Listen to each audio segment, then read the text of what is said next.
നമസ്കാരം, മെട്രോ മാറ്റിനിയിലേക്ക് സ്വാഗതം. Big സ്ക്രീനിലും mini സ്ക്രീനിലും ഒരുപോലെ തിളങ്ങുന്ന നടിയാണ് ബീന ആന്റണി. സിനിമയിലൂടെ അഭിനയ ജീവിതത്തിലേക്ക് കടന്നു വന്ന ബീന ഇപ്പോൾ കൂടുതലും സീരിയലുകളിലാണ് സജീവം. ചുരുക്കി പറഞ്ഞാൽ മലയാളികളുടെ സ്വീകരണ മുറിയിലെ ഒരംഗമാണ് ബീന ആന്റണി.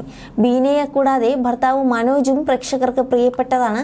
തങ്ങളുടെ കുടുംബ വിശേഷങ്ങൾ സോഷ്യൽ മീഡിയയിലൂടെ ആരാധകരെ അറിയിക്കാനും താരദമ്പതികൾ മറക്കാറില്ല. ഇപ്പോഴിതാ ബീന ആന്റണിയുടെ ഒരു അഭിമുഖമാണ് സോഷ്യൽ മീഡിയയിൽ വൈറലായി മാറുന്നത്. തന്റെ ജീവിതത്തിലെ മറക്കാനാവാത്ത അനുഭവമാണ് ബീന ആന്റണി ഈ അഭിമുഖത്തിൽ വിവരിക്കുന്നത്.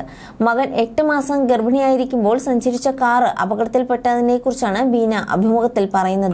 ജീവിതത്തിൽ മറക്കാനാവാത്ത ഒരു നിമിഷമാണിതെന്നും ബീന ഞെട്ടലോടെ പറയുന്നു. ബീനയുടെ വാക്കുകൾ ഇങ്ങനെയായിരുന്നു: മകനെ അന്ന് 8 മാസം ഗർഭിണിയായിരിക്കുമ്പോഴാണ് കോട്ടയം ഭാഗത്തൊരു ഉദ്ഘാടന ചടങ്ങിൽ പങ്കെടുക്കാൻ പോയത്. അന്ന് ഞങ്ങൾക്കൊരു മഞ്ഞ സെൻ കാറായിരുന്നു. അന്നൊരു മഴക്കാലമായിരുന്നു. കുമരകം വഴിയായിരുന്നു ഞങ്ങൾ വന്നുകൊണ്ടിരുന്നത്. കുട്ടനാട് ഭാഗത്ത് വണ്ടി എത്തിയപ്പോൾ ഒന്നും കാണാൻ സാധിക്കുന്നില്ല. പുഴയും റോഡും ഒന്നും കാണുന്നില്ല. കാലൊക്കെ സീറ്റിൽ കയറ്റി വെച്ചിരുന്ന് പ്രാർത്ഥിക്കുകയാണ്.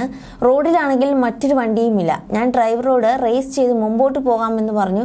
കുറച്ച് കഴിഞ്ഞപ്പോൾ വണ്ടിയുടെ ഉള്ളിലേക്ക് വെള്ളവും കയറി. ഇതോടെ ഞാൻ അന്തോണീസ് പുണ്യാളന്റെ കുരിശും വെച്ച് പ്രാർത്ഥിക്കുകയായിരുന്നു. കുറച്ച് കഴിഞ്ഞപ്പോൾ അടുത്തേക്ക് വന്ന ലോറിയിലുള്ള ആൾക്കാരാണ് ഞങ്ങളെ രക്ഷിച്ചത്. അന്ന് എങ്ങനെയാണ് രക്ഷപ്പെട്ടതെന്ന് എനിക്കൊരു പിടിയുമില്ല. വെള്ളം കയറിയതോടെ റോഡൊന്നും മനസ്സിലാവാത്ത അവസ്ഥയായിരുന്നു. അവിടെ നിന്ന് രക്ഷപ്പെട്ട് പിന്നൊരു ദിവസം വന്നാണ് വണ്ടി എടുത്തത്. വണ്ടിക്ക് കേടുപാടുകൾ സംഭവിച്ചിരുന്നു. ജീവിതത്തിൽ നടന്ന ഭയങ്കര സംഭവമായിരുന്നു അതെന്നും തുറന്നു പറയുകയാണ് ബീന ആന്റണി.